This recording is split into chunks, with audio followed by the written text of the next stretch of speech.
Le professeur Satori décrit un univers vivant qui intègre physique, biologie et spiritualité. Elle voit des solutions à nos crises économiques et sociales dans l'évolution des écosystèmes de la Terre et elle travaille avec passion, et vous allez pouvoir le constater par vous-même, pour la santé et le bien-être de la famille humaine. Welcome, Elisabeth. Good afternoon, everyone. Bonjour à toutes et à tous et merci de m'avoir invité dans cette magnifique ville. Merci à Eric, à Christine ainsi qu'à l'ensemble des bénévoles d'avoir rendu ce forum possible. C'est un grand plaisir d'entendre ces rapports suite aux ateliers, de voir que chacun puisse s'exprimer, participer à ce magnifique mouvement de l'évolution de la conscience. Étant donné que je suis une biologiste évolutionnaire, je vais parler de l'évolution bioconsciente au travers de l'écosophie. L'écosophie en grec signifie une société qui est gérée de manière sage, ou la société sage. La biologie de l'évolution fait de moi une personne qui se penche sur le passé pour être une bonne futuriste. Parce que si vous ne connaissez pas la trajectoire de là où vous venez, eh bien vous ne pouvez pas véritablement envisager les possibilités de l'avenir, là où on peut aller. Et les êtres humains sont des conteurs, des créatures qui comptent. On a toujours perçu nos réalités d'une manière qui reflète les histoires que nous racontons. Et donc ce sont des histoires, des contes qui vont déterminer notre comportement au cours des siècles de la vie humaine. Alors j'ai toujours été très curieuse en ce qui concerne nos origines. D'où venons-nous? Qui sommes-nous? Vers quoi allons-nous? Dans quel univers vivons-nous? Et donc les grandes religions mondiales, pendant des milliers d'années, ont fourni aux êtres humains leurs histoires de création, des histoires différentes en fonction des cultures. Dans un passé plus récent, au cours des quelques centaines dernières années, eh bien, il y a eu ce mouvement des Lumières, et puis ensuite de l'entreprise industrielle qui en émane, et puis ensuite la formation des États laïques qui ont changer nos histoires, c'est-à-dire qu'elles ne sont plus fondées sur la religion, mais sur la science. La science occidentale, telle que je l'appelle, se prend pour la seule science existante. Et on en parlera tout à l'heure, est-ce que c'est vraiment la seule science? Et qu'est-ce qu'elle nous a conté comme histoire? Eh bien, en regardant notre passé cosmique, elle nous a dit que nous étions un univers sans objectif, sans sens, et qui a pour destin le fait d'être réduit à néant depuis le Big Bang jusqu'à ce qu'il s'éteigne, jusqu'à ce qu'il y ait l'extinction de cet univers. Dans la biologie de l'évolution, eh bien, on nous a dit que la vie, c'était un combat contre la rareté, et que notre destin était d'être complètement annihilé dans ce processus anthropique. On nous a dit que la conscience est un produit qui émerge tard dans ce processus, un produit de cette existence cosmique, mais sans aucun sens sous-jacent. Alors, quand on applique cette histoire à notre économie, qu'est-ce qu'on en fait? Eh bien, nous avons complètement ravagé notre planète et nous nous sommes mis dans le processus de la 6e extinction mondiale. Et l'être humain sera la première espèce à se rendre coupable de cette extinction, et pas uniquement à cause d'un accident cosmique. Alors, si des extraterrestres nous regardaient, à mon avis, est-ce qu'ils penseraient que nous sommes une espèce intelligente, à votre avis? Eh bien, c'est une question que nous devons nous poser à ce stade. Pourquoi? Parce que dans la croissance de l'économie mondiale, qui s'est fondée sur l'épuisement des ressources de la planète, eh bien, nous sommes laissés mener par la consommation. On nous a demandé de consommer pour pouvoir faire croître cette économie. Donc on exige de nous que nous allions faire du shopping, et on a des grands magasins partout dans le monde. Alors, il n'est pas du tout étonnant que nous soyons maintenant dans un état de panique et puis de déni qui fait qu'on continue à acheter et à acheter. Parce que bien sûr, si on se dit que de toute façon l'univers va s'effondrer, autant prendre tout ce que l'on peut là où on en est. Et donc c'est vraiment ce combat dans un univers où il n'y a pas de sens, eh bien, pourquoi considérer la dimension éthique? Alors, cela veut dire quoi? Ça veut dire que, eh bien, pourquoi est-ce qu'on se poserait la question de est-ce que c'est bien ou pas bien d'exploiter d'autres personnes? Non, parce que l'éthique n'est pas intégrée à la science. Et ça, c'est un vrai problème. Et il me semble que nous avons à raconter une histoire beaucoup plus inspirante de notre monde et de nous-mêmes, de manière à construire un meilleur avenir. Alors, si on se retourne sur l'histoire humaine, sur tous ces contes que nous avons racontés, eh bien, la plupart d'entre nous, formés comme scientifiques occidentaux, nous sommes rendus compte qu'il y avait d'autres sciences, les sciences orientales, le Vedanta, le Tao, le Kotodama au Japon, et que ces sciences, eh bien, pensent que la conscience est à la source de toute la réalité que nous connaissons. Alors, je me suis posé la question, et si l'évolution était une danse improvisée et intelligence au sein même de notre conscience cosmique? Est-ce que cela ne nous donnerait pas une vision du monde qui serait beaucoup plus inspirante? Alors, je suis arrivée à un modèle sur la base de cet océan illimité de conscience cosmique. C'est comme si nous avions en fait ce clavier de vibration, comme nous l'ont dit les physiciens pendant des siècles maintenant. Tout ce qui est univers est vibration. Notre univers est vibratoire, avec des fréquences très différentes dans ces vibrations. Alors, si vous commencez ici à droite du clavier, vous avez la conscience, et que vous ralentissez ces vibrations, eh bien, cela vous amène à ce qu'on appelle le champ énergétique du point zéro, et puis à l'énergie électromagnétique, qui est à peu près au milieu du clavier ici. Et puis, tout en bas du clavier ici à gauche, eh bien, vous avez ces vibrations qui ralentissent jusqu'à arriver au niveau de la matière. Et les scientifiques occidentaux partent de gauche et vont vers la droite, alors que les scientifiques orientaux vont de la droite vers la gauche. Et donc, cela veut dire que qu'est-ce qu'on fait finalement? Eh bien, on joue tous sur le même clavier. Et c'est très important d'être un être humain qui est capable de jouer les notes graves. Pourquoi? Parce que les anges, eux, jouent les notes aiguës et ils n'ont pas de corps. Et donc l'objectif, eh bien, c'est, grâce à la méditation, de réussir à jouer sur toutes les notes de ce clavier. Et il me semble que les taoïstes savaient qu'il s'agissait d'une problématique d'équilibre de l'univers, avec la gravité qui va vers l'intérieur et puis la conscience vers l'extérieur. Et bien sûr, c'est un modèle qui est encore difficile à appréhender pour les scientifiques. Mais je ne peux pas m'étendre là-dessus, peut-être que ce sera dans vos questions plus tard. Dans le magazine Cosmos, la publication de cet été, il y a donc un article phare qui est le mien. C'est un article donc sur l'écosophie, la société sage. Un article qui commence par dire que pour moi, la découverte la plus importante au cours du dernier siècle, en fait, il y en a eu deux. Tout d'abord, c'est Sir James Jeans, qui est un cosmologue important, qui a dit que l'univers est plutôt comme une grande pensée, plutôt que comme une grosse machine. Effectivement, l'univers est donc une pensée, et ça, c'est vraiment en ligne avec la conception védique. C'est une grande pensée, pas une machine qui est en train de s'enrayer. Et puis l'autre, c'est que, au cours du dernier siècle, les astronautes ont réussi à prendre des photos de la Terre vivante depuis l'espace. On peut voir que la Terre est vivante. Cela nous a donné la possibilité d'évoluer, de passer du statut de victime d'un univers sans aucun sens qui va s'éteindre à un statut de co-créateur actif de notre présent, mais également de notre avenir.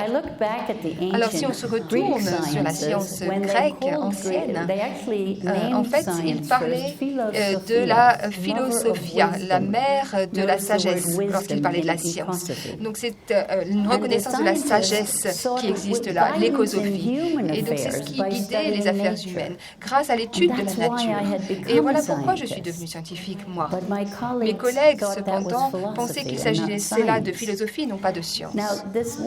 Alors, le mot cosmos pour les Grecs signifie le schéma organisationnel de l'ensemble de l'univers, le schéma organisationnel de la société humaine au sein de cet univers et l'esprit ou la psyché humaine qui doit traiter ces deux niveaux de manière à pouvoir les relier, les connecter. Donc la nature universelle et la société humaine ainsi que la psyché humaine individuelle représentent des hauts-longs de cette hiérarchie universelle. Ce sont des termes qui donc, ont été cités par Kessler, à savoir ce sont des entités qui sont intégrées les unes aux autres au sein de notre monde naturel. Et encore une fois, on réfère ici à l'émergence de ces nouveaux hauts-longs à partir de tout petits hauts-longs. D'abord, ça vient du cosmos vers le bas et puis maintenant du bas vers le haut grâce à l'évolution, comme nous le verrons tout de suite.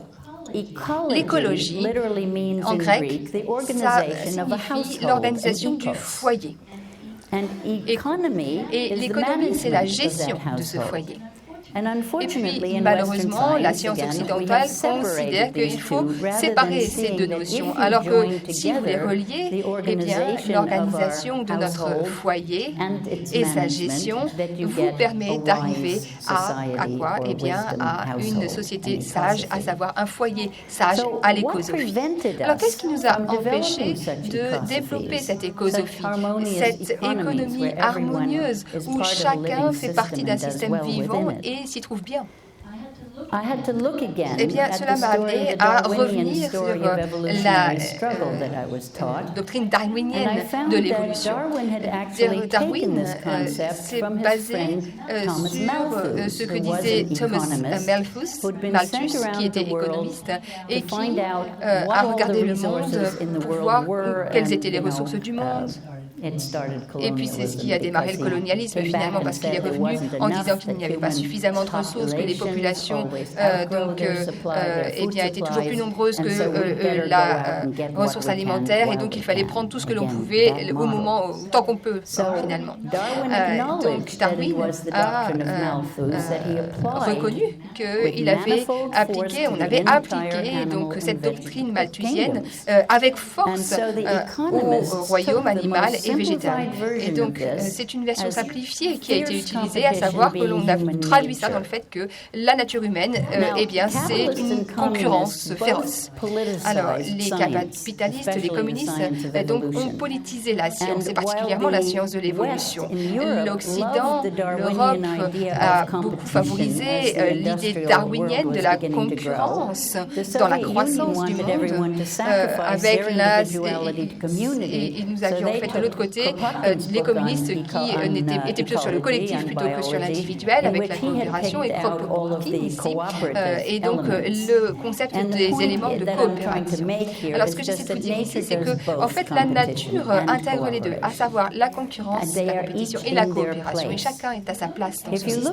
Si on regarde les écosystèmes, comme ils ont été identifiés par les biologistes, eh bien on peut voir qu'un écosystème de type 1, appelé écosystème pionnier, est un écosystème très darwinien, à savoir que les espèces utilisent autant de ressources que possible, ils se multiplient aussi rapidement possible pour occuper le plus possible de territoire, donc ils sont très compétitifs. Si vous regardez un écosystème de type 3, on l'appelle climax, cela veut dire qu'il y a une séquence, mais ça les scientifiques ne le voient pas comme une séquence. C'est encore une fois donc une vision de Kropotkin, à savoir que les organismes seraient très coopératifs, s'alimentent les uns les autres, etc. Et donc, ma question, c'est de savoir comment est-ce qu'on est passé du type 1 au type 3. Et la question, c'est où est le type 2 ? Eh bien, la question, c'est de savoir comment est-ce que l'on peut avoir des espèces coopératives qui coexistent dans le même monde avec les organismes compétitifs. Il y a quelque chose qui manque, un maillon qui manque ici.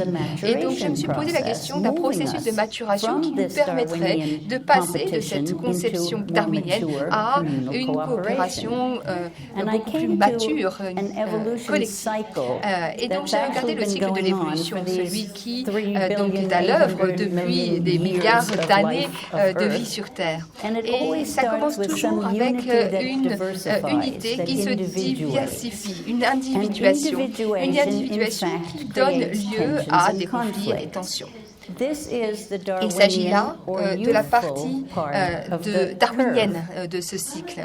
Et c'est donc la jeunesse du monde. Et puis ensuite, il peut y avoir donc des risques mortels et donc une négociation qui se met en place pour essayer d'éviter la nature mortelle de ce conflit. Une négociation qui donne lieu à une résolution des conflits pour pouvoir donner lieu ensuite à des schémas coopératifs qui, dans le meilleur des cas, vous permettent de revenir à l'unité, mais à un niveau supérieur. Voilà les holons, les individus en tant que holons qui se rassemblent au sein d'un schéma coopératif de manière à créer une meilleure unité, une unité à un niveau supérieur. Des holons qui permettent maintenant de faire des choses que les individus au départ ne pouvaient pas faire seuls. Alors si l'on revient à la première vie sur Terre, là c'est ma version la plus heureuse de l'évolution. C'est ce que j'appelle les bactéries sont nous. C'est comme Toys R Us, mais c'est Bacteria are us. Vous voyez? Alors c'est très sympa parce que Louis Thomas, qui est un essayiste magnifique, dit que peut-être que ce sont ces anciennes bactéries qui nous ont construit, nous, comme des taxis. On serait des taxis géants pour ces bactéries pour pouvoir leur permettre de faire ce qu'elles ont à faire. Et donc, nous sommes tous les porteurs de ces bactéries. Nous avons des trillions de cellules. Donc, nous sommes en fait des taxis à bactéries. Alors, au tout début de la Terre, je suis obligée d'aller très très vite pour pouvoir parler de l'histoire des bactéries. Eh bien, nous n'avions que ces bactéries qui sont appelées les archées. Ça, pendant environ 2 milliards d'années. Et puis, ce sont des archées qui se sont développés avec des modes de vie incroyables. On ne peut pas dire que rien ne se passait. Au contraire, à l'époque, tout ce qui est important dans l'évolution s'est passé à ce moment-là. Toutes les grandes inventions se sont passées à ce moment-là. Ces archées, ces toutes petites bactéries invisibles, sont les premières créatures à avoir provoqué les premières crises mondiales de faim et de pollution. Et effectivement, ce sont des bactéries qui, elles, par contre, ont réussi à régler ces problèmes, alors que nous n'y arrivons pas encore. Qu'est-ce qu'ils ont fait? Ils ont capté l'énergie solaire pour pouvoir régler les problèmes de la faim. Ils ont utilisé tous les acides, etc., qui pouvaient être utilisés. Et donc, elles se sont organisées pour créer de la nourriture à partir de l'eau, des minéraux et du soleil, à savoir la photosynthèse qui a été trouvée comme solution à la faim. Et puis, les photosynthétiseurs ont créé de la pollution parce qu'en fait, ils ont généré des gaz, ce qui a donc mené à la mort de beaucoup des bactéries jusqu'à ce qu'elles réussissent à inventer quelque chose qui permet d'utiliser l'oxygène pour pouvoir créer la vie. Vous pouvez regarder, j'ai expliqué tout ça sur mon site internet satoris.com et il y a des livres également que vous pouvez lire pour expliquer tout cela. Donc ce sont des éléments respirants qui ont créé les moteurs électriques, les nanotechnologies essaient très fort de répliquer cela. Mais en fait, c'est ce qu'ont fait ces bactéries à l'époque. Ils ont créé le tout premier Internet mondial, à savoir un web d'échange d'informations par l'ADN. Et ça, c'est quelque chose que n'importe quelle bactérie peut faire partout dans le monde aujourd'hui.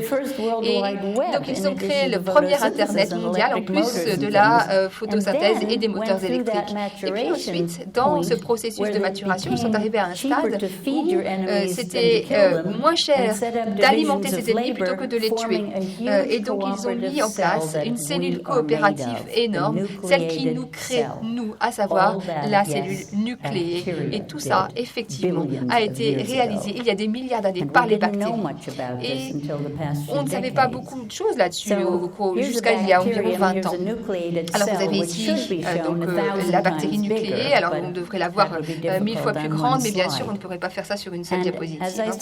Et comme je l'ai dit, c'est une cellule qui n'a jamais dû être réinventée. Ça veut dire que pendant 2 milliards d'années, on a fonctionné sur la base de cette cellule-là. Cette cellule qui est toujours à la base de notre vie. La bactérie qui est toujours à la base de notre vie. Alors, étant donné que ces cellules nucléées étaient nouvelles sur la planète, eh bien, elles ont dû passer par le stade de la jeunesse. Alors, bien sûr, elles étaient très dynamiques et elles sont passées par une phase très compétitive, très concurrentielle, où elles ont inventé de nombreuses manières de vivre et de survivre. Et puis ensuite, elles sont passées au point de maturation et elles ont pu passer au stade coopératif en tant que cellules ou créatures multicellulaires.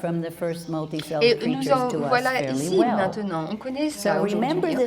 Vous savez, et vous devez vous souvenir que la coopération créative, c'est la phase de maturité des espèces et qu'il est moins cher d'alimenter ses ennemis plutôt que de les tuer. Ça revient moins cher. Donc il faut arrêter de générer des bénéfices grâce à la guerre et arriver à un stade où on peut économiser tout cet argent pour pouvoir créer des sociétés coopératives à la place. La nature intègre les opposés. C'est une nature qui est très conservatrice. Elle conserve ce qui fonctionne bien et elle est extrêmement créative dans les temps de crise. La démocratie, on dit que c'est un système d'adversaires où il y a deux adversaires qui se battent. Et en tout cas, dans les coulisses, ils font ce qu'ils veulent du monde. Et ça ne fonctionne pas très bien. Pourquoi? Parce que c'est une démocratie qui n'est pas coopérative. Ces deux adversaires devraient se répartir le travail avec les conservateurs qui préservent ce qui fonctionne bien et puis les gauchistes ou les radicaux, comme vous voulez, eh bien, essaient de créer quelque chose de nouveau là où ça ne fonctionne plus. Et je crois vraiment que la vie est beaucoup trop intelligente pour pouvoir traiter plus d'un accident à la fois. Alors, plus on évolue et plus nous allons devoir avancer rapidement. Il me semble que les êtres humains sont finalement une expérience d'un méga cerveau et nous n'avons pas encore réussi à trouver comment ça va vraiment fonctionner. Toutefois, nous avons déjà réussi à survivre sur une dizaine d'âges de glace. 99% de notre histoire humaine est une histoire où nous avons été des chasseurs-cueilleurs et nous avons été des grands mammifères finalement. Si vous regardez donc tout ce qui est art pariétal, vous le voyez ici, vous devez avoir vu peut-être le film de Herzog. Qui a vu ce film-là, Werner Herzog, Cave of Forgotten Dreams, donc la grotte des rêves oubliés. Regardez-le, vous pouvez le voir sur Internet, je crois. C'est un magnifique film qui donc représente ces peintures pariétales extrêmement sophistiquées. Alors, qu'est-ce qui se passe quand on regarde ces peintures pariétales qui ont 32 000 ans finalement? Et eh bien, ça nous parle de la coopération avec les grands prédateurs. Ce n'est pas uniquement des gens qui ont pu inventer des armes pour tuer ces prédateurs. Si moi j'étais une femme des cavernes, eh bien, je passerais un contrat avec les ours. Je lui dirais, viens nous aider à garder la chaleur dans la grotte. Moi, mes enfants, je vais faire en sorte qu'ils soient sages et toi, tu vas venir pour nous aider à être dans la chaleur. Est-ce que c'est possible? Qui sait? Ce qu'on sait, c'est que nous avons des communautés qui sont dans la coopération depuis 100 000 ans. Et au niveau tribal, eh bien, ils font exactement ce que fait la cellule nucléée, à savoir, ils créent la ville comme une coopérative. Ils échangent des biens, des informations et ils pouvaient marcher pendant des jours et des jours pour pouvoir arriver à cette ville. Et qu'est-ce qui se passe? Eh bien, c'est une nouvelle ville sur la planète et elle doit passer de sa phase de jeunesse à sa maturité. Et donc, qu'est-ce qui se passe? Eh bien, c'est une ville qui devient un empire de plus en plus compétitive avec de plus en plus de tribus qui se rallient à cette ville. Et puis ensuite, on se retrouve avec quoi? Avec un empire, un empereur. Et maintenant, qu'est-ce qu'on fait? Eh bien, on a des empires nationaux, mais également des empires d'entreprise. Et on arrive aux limites de notre planète. Il nous faut passer au stade de la maturité aujourd'hui. Alors, j'aimerais ici vous parler un petit peu plus de la science. La science repose sur les cosmologies, à savoir les visions du monde, des concepts qui nous permettent de voir quel type d'univers cette science va étudier. La science occidentale se fonde sur le concept d'un univers qui ne vit pas, que l'on peut observer de manière objective, comme si nous n'en faisions pas partie, et puis un univers où la conscience va émerger très tard dans le processus, et puis un univers où la vie émerge de la non-vie, etc. Il n'est pas possible de faire de la science sans avoir des hypothèses de base. Et donc, on part toujours de ce qui est le plus évident dans cette science-là. Les fondateurs de cette science partent toujours de ce qui est le plus évident. Effectivement, pour élaborer une théorie, il vous faut une conception de l'univers. Ce n'est pas possible de partir sur du vide. Alors, est-ce que la conscience crée de la matière ou est-ce que c'est la matière qui crée la conscience? Cette question, c'est en fait une question de croyance. Alors bien sûr, on cache ça sous le terme axiome scientifique. Et pour nous, scientifiques occidentaux, Alan, Rupert, moi-même, eh bien, nous avons travaillé sur le changement de paradigme que nous avons initié en disant que c'est la vie cosmique qui doit remplacer la non-vie, la conscience qui doit remplacer la non-conscience, etc. Et beaucoup de scientifiques aujourd'hui regardent la Terre comme une cellule vivante, comme une grande cellule qui a été formée par d'autres petites cellules, avec cette hiérarchie de cellules. En 2008, j'ai organisé un symposium international en ce qui concerne les fondements de la science. Il s'est tenu à Hokkaido, au Japon, et l'objectif, c'était d'inviter ces scientifiques occidentaux qui ont initié ce changement de paradigme, de manière à pouvoir documenter leurs hypothèses de base et ce en quoi ils croient aujourd'hui. Et au cours de cette réunion, nous avons établi une liste importante d'hypothèses. Et pour moi, il s'agit là d'un modèle de conquête.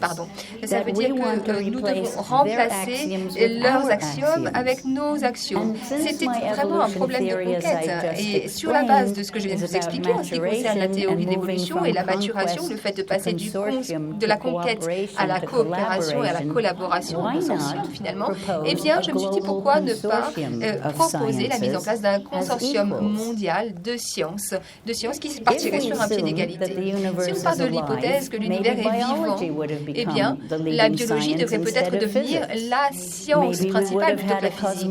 Peut-être que nous pourrions avoir une cosmologie de systèmes vivants, autocréateurs et intelligents. Et donc, j'ai lancé un deuxième symposium à Kuala Lumpur en 2009 qui nous a permis d'explorer les hypothèses de base qui sous-tendent la science islamique et puis, bien sûr, quelles étaient les possibilités de la contribution de cette science au monde. Des possibilités uniques. Et ce qui se passe, c'est qu'ils croient en un univers qui est vivant. Donc, vous avez d'un côté la science occidentale qui se base sur un univers non vivant. Vous avez ensuite la science vedique et puis vous avez cette troisième science qui se fonde sur le fait que l'univers est composé de systèmes vivants. Donc la science occidentale ne va pas vous aider si vous voulez enseigner la science islamique en parallèle. Parce que bien sûr, il faut tenir compte de toutes les universités du monde qui peuvent aussi se baser sur cette science islamique. Et alors il faut faire ce que la science occidentale n'a pas encore fait. Donc je propose la mise en place d'une science de l'économie fondée sur l'étude de la nature. Et j'espère bien qu'ils le font. Et bien sûr, c'est une science qui devrait se fonder sur les systèmes matures de la nature, comme ceux que vous avez dans votre corps humain.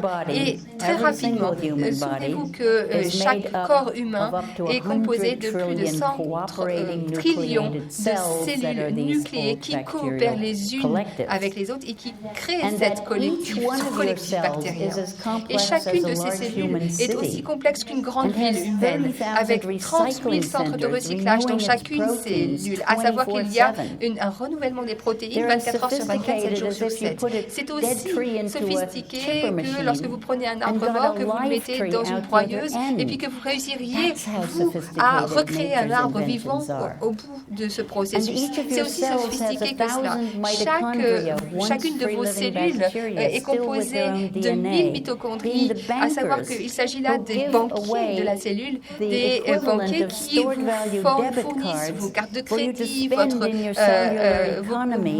économies, etc., etc. C'est ce qu'on appelle l'ATP, l'adénosine triphosphate. Et lorsque vous regardez toute cette énergie dans la mitochondrie, eh bien, c'est comme cette banque mitochondriale. Ça veut dire que vous n'avez jamais besoin de rembourser. Il y a toujours des lignes de crédit qui arrivent. On peut toujours recycler cette énergie. Et pourquoi pas pouvoir inventer ce type d'argent pour l'avenir. Alors, c'est ce que j'appelle l'économie biologique. Même après tout le temps que nous avons passé sur Terre, le Soleil n'a jamais dit à la Terre qu'elle lui devait quelque chose. Regardez ce qui se passe avec autant d'amour entre le Soleil et la Terre. Le Soleil continue à éclairer l'ensemble du ciel. C'est magnifique, n'est-ce pas? Alors, il existe effectivement deux cosmologies différentes qui donnent lieu à deux sciences différentes. La vie qui émane de la non-vie par une série d'accidents d'un côté, et puis la vie qui émane de l'auto-organisation d'un univers qui est vivant. Et dans un consortium de sciences au pluriel, eh bien, il me semble que chaque science pourrait publier ses hypothèses de base, faire de la théorie, faire de la recherche de bonne qualité sur la base de ces hypothèses fondamentales, de manière à ce que ces sciences puissent dialoguer sur un pied d'égalité, de manière à ce que nous puissions eh bien, équilibrer les choses lorsqu'une science pose des problèmes dans le monde, alors que l'autre peut évidemment trouver des solutions.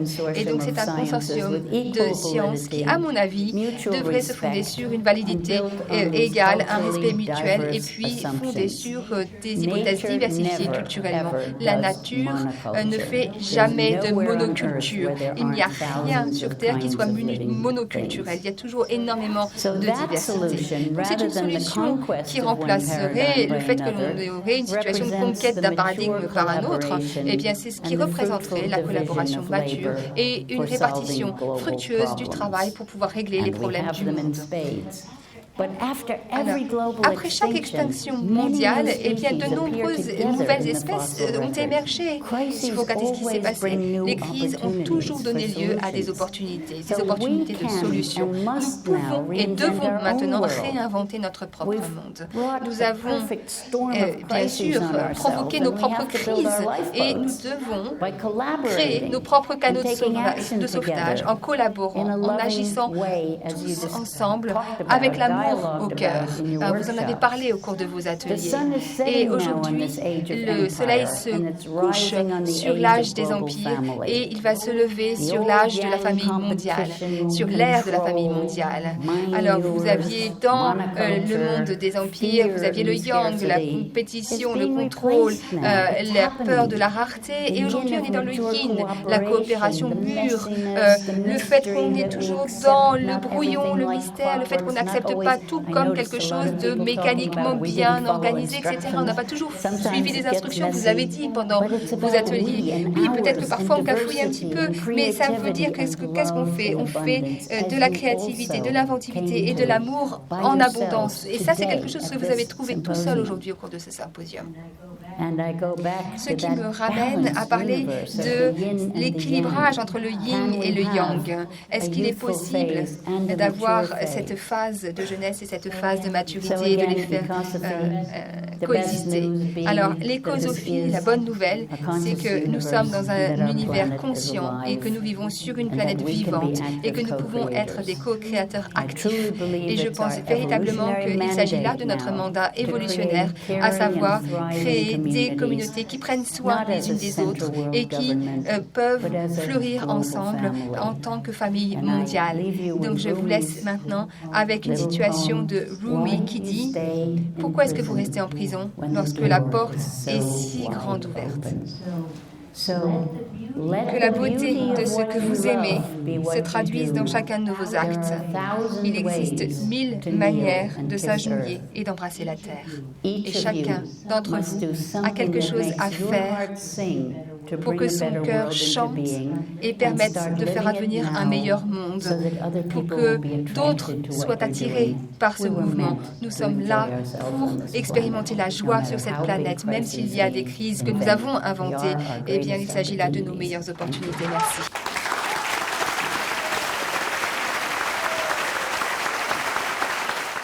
Je vous avais dit qu'elle était incroyable. Thank you. Thank you so much, Merci, Elizabeth. et merci tant, et merci Elisabeth. Vous êtes tellement inspirante. Si nous avons des questions, alors n'hésitez pas, posez des questions, je m'adresse au public. Pour relier justement ce que vous venez de dire à ce qui s'est passé dans les ateliers aujourd'hui, où les gens ont décrit justement ce sens de l'intimité, d'amour et de co-créativité. C'était tellement inspirant. Je me demandais en fait, dans un sens, si le collectif qu'on est en train de créer, si on a les bonnes conditions, si on est... Je me demande si on n'est pas en train de co-créer quelque chose de nouveau à partir du point de vue cosmologique de co-création et de... Je me demande si c'est pas ce nouveau niveau d'unité dont vous parliez. Je ne sais pas, quelle est votre vision de cela? Chaque nouveau prochain niveau, en fait, montre en fait ce qui n'était pas là avant, et en fait c'est tellement intéressant et tellement passionnant dans toutes les hiérarchies, c'est que la nouvelle unité est capable de faire des choses que les entités qui s'assemblent ne pouvaient pas faire toutes seules avant de s'assembler. Et nous avons maintenant appris comment être individuel, comment vraiment être soi-même. Je veux ça dans la vie, je suis cela. Et on a appris ça pendant des dizaines d'années. Et maintenant, c'est pas peut-être pas complètement facile de revenir dans la communauté parce qu'on ne veut pas perdre ce que l'on a appris pendant ce processus d'individuation pour toutes ces décades. Et ramener ça sur la table et regarder ce qui se passe quand nous nous reconnectons à ce niveau supérieur. Qu'est-ce qu'on peut faire que nous ne pouvions faire avant? Qu'est-ce qu'on va pouvoir faire? Ce que vous dites littéralement, c'est que ce qui était notre meilleur caractéristique, le meilleur de notre individuation, en fait, avec la fusion. Donc, nous sommes après la fusion, nous sommes devenus individus et donc source de diversité, de talent, etc., etc. Maintenant, dans un sens, ce que nous devons faire, est-ce qu'il faut qu'on renonce ou est-ce qu'il faut le transcender et l'inclure pour justement cueillir les fruits? Est-ce qu'il est temps d'aller plus haut? Bien sûr, on va y apporter le mieux de ce qu'on a appris. On n'a pas besoin... Évidemment, il faut qu'on abandonne ce qui ne nous a pas aidés et ce qui ne nous a pas servi si bien. Les gens, les indigènes, au niveau tribal, en fait, forment des cités, enfin des espèces de communautés, mais leur vie était bien plus simple que notre vie l'était. Ma vie était bien plus simple quand j'étais enfant. Je vivais dans une communauté agricole et puis on faisait pousser notre nourriture de façon bio. On n'appelle pas ça bio, mais en tout cas, on n'avait pas de produits chimiques d'intrants. Et il n'y avait pas de télévision. Il y avait simplement la radio, mais il n'y avait pas de télévision, en tout cas certainement. Il n'y avait pas de fax, et il n'y avait pas d'Internet et d'ordinateur. Et j'aime la technologie, dans le sens que j'ai été née à Google. J'adore pendant des heures faire des recherches en faisant marcher Google, mais je suis très consciente que mon ordinateur est toxique d'une certaine manière et que le Wi-Fi nous endommage, qui baisse la fertilité humaine et qui provoque des maladies. Et il y a des amis qui guérissent des gens qui ont vraiment des migraines extrêmement violentes, et ils les guérissent simplement en les soustrayant au champ de la Wi-Fi. On peut guérir les gens aussi par la nutrition, le genre de nourriture que je mangeais quand j'étais enfant, par exemple. Je crois. On ne peut pas tout jeter dans le passé. Il va falloir qu'on retourne en arrière et qu'on regarde ce qui a marché dans le passé, et on va l'emmener avec nous, et on va laisser abandonner des choses. Mais je crois qu'on peut toujours faire des téléphones portables, mais avec peut-être d'autres choses que des fréquences électromagnétiques. Peut-être que certains de votre ici vont faire des recherches là-dessus. On ne veut pas tous manger des légumes. Je veux dire, on ne va pas tous faire pousser des légumes bio, mais il y a des gens qui vont vouloir le faire parce qu'ils l'aiment. On va pouvoir continuer, mais en sécurité, sans produits toxiques et des choses recyclables complètement. Je crois qu'il faut qu'on réfléchisse très fort à ce qu'on veut laisser tomber et ce que l'on veut emmener avec nous. Et là, pour avoir la meilleure société, par exemple, oui, on peut apprendre tant de la nature parce que vous parlez des milliards de processus d'expérience et ce que vous venez de dire, ça me rappelle une technologie qui s'appelle Cradle to Cradle, qui en fait imite la nature et qui produit justement indéfiniment des choses qui peuvent être recyclées à l'infini. C'est possible si on est conscient et c'est possible si on fabrique un produit à partir de cette intention déjà. Oui, c'est possible. Absolument. Il n'y a pas de déchets dans la nature. Chaque chose est complètement utile dans la nature. Et en fait, j'étais en Chine. C'était en 1974. À la fin de la révolution culturelle, ils avaient une politique de zéro déchet. À ce moment, l'armée rouge plantait des arbres par millions. Ils ont effectivement coupé des arbres, etc. Ils ont été dans un espèce de frénésie capitaliste, mais ils avaient une politique de zéro déchet. Et chaque déchet industriel, s'ils ne savaient pas comment le recycler, ils avaient une espèce de concours national pour essayer de trouver que faire de ce déchet. Et le fait que la nature recycle si parfaitement les choses, il y a aussi, il faut qu'on regarde la sophistication des matériaux naturels.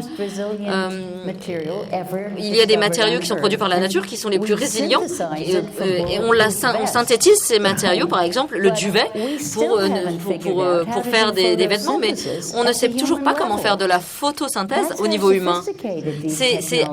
Mais combien ces technologies sont sophistiquées. Il y a tellement à apprendre, particulièrement au niveau microscopique. Si je devais encore commencer à être une scientifique, je serais certainement, je travaillerais dans les nanotechnologies ou cellulaires, mais je ne ferais certainement pas les choses qu'ils sont en train de faire avec les nanotechnologies aujourd'hui. J'examinerais la façon dont la nature fait les choses si proprement, sans produits toxiques, et puis si efficacement. And you have a question from the public. Oui, vous êtes inspiré. Merci Elisabeth. Juste une question. Voyez-vous des endroits dans le monde où cela évolue dans ce sens de l'écosophie? Avez-vous déjà une vue quelque part? Et plus globalement, une autre question qui dit dans combien de temps la société sera assez mature pour être dans la phase coopérative selon vous? Je vais prendre la deuxième question d'abord. Je crois qu'on est maintenant mature. C'est maintenant, on est prêt à y entrer. Pas comme une population humaine dans son entièreté, mais en tout cas, nombre d'entre nous, c'est comme les cellules imaginales qui transforment la chenille en papillon. On se connecte ensemble et on est en train de former des communautés comme ça. C'est un temps et un mouvement de transition. Par exemple, les villes en transition, c'est un exemple. Et aussi, il y a énormément de versions, par exemple, où les communautés essayent de chercher comment faire que leurs affaires soient durables, leurs activités soient durables, que le déchet de l'un soit la nourriture de l'autre, comme dans la nature. Mon préféré, en tant qu'exemple, c'est la communauté industrielle Mondegen dans le Pays Basque espagnol. Et ça a été commencé par un prêtre catholique il y a environ 30 ou 40 ans. Il est venu, en fait, et il a demandé aux jeunes gens dans les bars, où vous pouvez trouver les jeunes, et il a dit « Je ne veux pas faire du communisme, je ne veux pas faire du capitalisme. Et vous, qu'est-ce que vous feriez? Comment est-ce que vous créeriez une communauté humaine qui travaille bien et qui marche bien pour tout le monde et qui est basée sur l'amour? » Et cette communauté fonctionne toujours. Évidemment, ils ont été frappés par la crise, mais pas aussi dur que le restant de l'Espagne. Malheureusement, ils avaient malheureusement fait une fusion entre l'une de leurs banques à la Banque nationale et effectivement la banque a été en banqueroute. Mais en tout cas, cette communauté, à un moment donné, quand ils devaient faire du travail, la répartition des tâches par exemple, c'était une forme de loterie. Ils donnaient de toute façon plus que la moitié de leur salaire. Ils avaient des opportunités de formation et à la fin de l'année, les gens revenaient, d'autres partaient. Il y avait une répartition du travail. Et aussi, il y avait un plafond sur les salaires maximum dans leur société. Et puis le plus bas, évidemment, était fixé de façon à ce qu'il n'y ait pas trop d'écart entre les salaires. Les gens étaient très heureux vivant dans cette culture. L'autre exemple, c'est au Sri Lanka, le mouvement Slavonia. Le docteur Alia Ratne était un ami de Mohamed Yunus qui a commencé les microcrédits dont nous avions parlé un peu plus tôt. Il y a longtemps. Ce mouvement, Savoria, vous pouvez chercher sur Internet. Ces deux communautés peuvent être trouvées sur le net. C'est basé sur deux principes. La paix intérieure et la générosité. Imaginez des communautés basées sur la paix intérieure et la générosité. Donnez aux autres. Qu'est-ce que vous faites dans vos ateliers? Ce que vous avez fait encore. Cette idée de écouter, de donner. Et ils ont maintenant 15 000 villages village, dans cette cycle, dans cette boucle, qui sont assez développés pour avoir leur propre banque. Et les gens mettent des petits pennies, et ils savent que cette monnaie, cet argent dans cette banque, en fait, va aider d'autres communautés à se développer. C'est juste tellement beau. Ils s'occupent des orphelins. J'étais aussi avec les petits écoliers, je les ai visités, j'y suis allée en personne. Et ces choses existent aujourd'hui sur la planète. Tout ce qu'on a à faire, c'est les nourrir comme c'est les nôtres. Se connecter les uns aux autres. L'éco-village, le réseau global éco-village, qui a été... j'ai essayé, on l'a testé à Windhoek, où j'étais il y a 2 ans. Ils ont en fait regroupé les meilleurs conteurs du monde d'histoire. Et donc, on avait 50 indigènes, 50 très jeunes gens, et 350 au total gens sur toute la planète ont partagé leurs histoires. Ils ont travaillé et ils ont tissé cette communauté. Il y a tellement de choses qui se passent et l'Internet. Internet, en fait, il y a le Internet. C'est l'un de mes thèmes préférés. C'est le net intérieur. On est maintenant capable de communier ensemble. C'est de l'amour, c'est de l'échange, mais on peut aussi communier de nombreuses façons. Et le Internet fait partie de ces technologies. Est-ce que je peux vous raconter une petite histoire?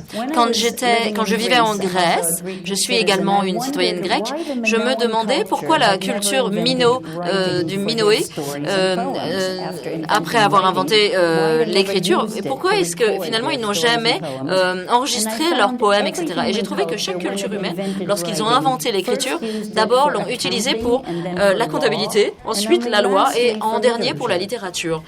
Et je ne trouvais pas de réponse à ma question. Donc, j'ai créé une histoire.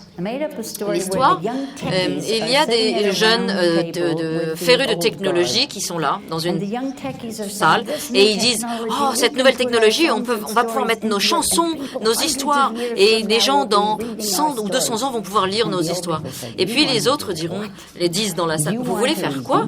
Vous voulez réduire nos chansons et nos histoires à juste des espèces de pattes de mouche comme ça sur... Ah non, ce n'est pas adéquat. Où est la musique, la couleur, le sentiment? » Et donc, ils gagnent. C'était ça mon histoire.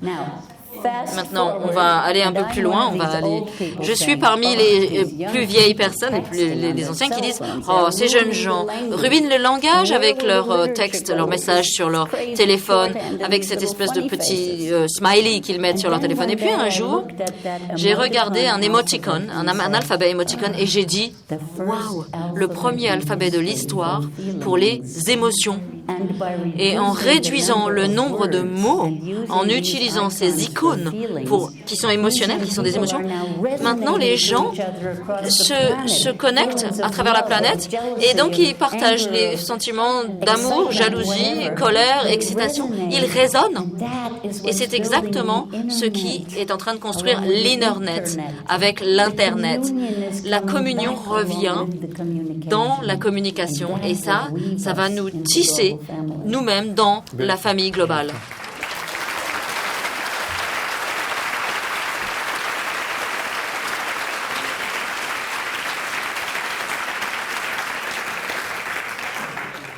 Malheureusement, on doit s'arrêter là. Mais je sens que ce qui est tellement inspirant dans ce que vous dites, c'est que lorsque l'on se réunit, l'entité, je ne sais pas quoi d'autre, comment l'appeler, mais cette entité créée a des possibilités supérieures, du pouvoir, plus de pouvoir et plus de qualité lorsqu'on se réunit. Par exemple, pour résoudre des problèmes qui semblent complètement impossibles à résoudre à un niveau particulier ou un niveau quotidien normal de la conscience, et avec les capacités qu'on a, ça me rappelle cette phrase de Einstein. Et une chose aussi qui était très très belle et inspirante, et aussi ça nous met beaucoup de responsabilités entre nos mains, c'est-à-dire c'est la phase de maturation, c'est maintenant. Il n'y a plus de temps dont on a besoin, c'est maintenant. Ça pourrait arriver maintenant, juste ce qu'on a fait dans les ateliers. Ça dépend de chacun de nous d'avoir une posture différente et peut-être de laisser aller ces anciennes divisions, peut-être revenir au silence, revenir, se réunir au-delà de nos égos, comme on a entendu après les ateliers, et puis au-delà de nos clichés, de nos idées préconçues, et de participer à ce processus, absolument. Et les jeunes, il faut leur dire, mais vivez le futur futur maintenant. Traitez-vous les uns les autres de la façon dont vous voulez qu'on vous traite au futur. Mangez la nourriture que vous pensez que les gens devraient manger dans le futur. Et aussi, prenez soin de votre corps comme vous voulez qu'on prenne soin des corps dans le futur. Et vivez comme ça maintenant. Et regardez à ce que les anciens ont fait de mauvais, et puis ne le faites pas. S'il y a une génération qui ne fait pas ça, ben c'est fini. Enfin, je veux dire, si on fait plus la guerre, si une génération arrête la guerre et le racisme, c'est fini. C'est pas si dur. Et puis, ça peut être marrant. Rappelez-vous que la crise peut être mauvaise, mais rappelez-vous, on a des professeurs et ils nous poussent. Ce sont des professeurs qui nous poussent dans la maturité. C'est temps difficile. Merci.